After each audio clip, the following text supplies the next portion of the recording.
এই কোরআন যে ব্যক্তি করে নাই, বুঝে নাই, শুনে নাই, তার শাস্তি কি পালন করা হচ্ছে? ومن أعرض عن ذكري فإن له معيشة ضنكا ونحشره يوم القيامة أعمى।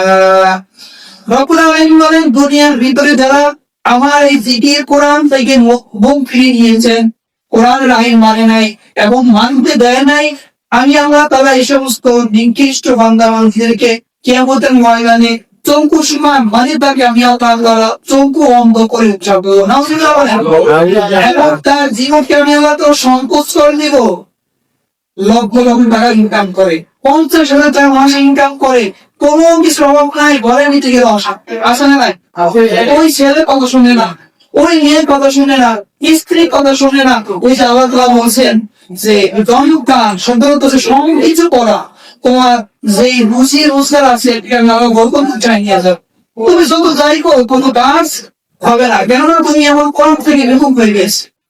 এই কোরআন থেকে তুমি সরে গিয়েছো, এটা তোমার জীবনটা আমি আল্লাহ সংকোচ করে দিব, ছোট করে দিব।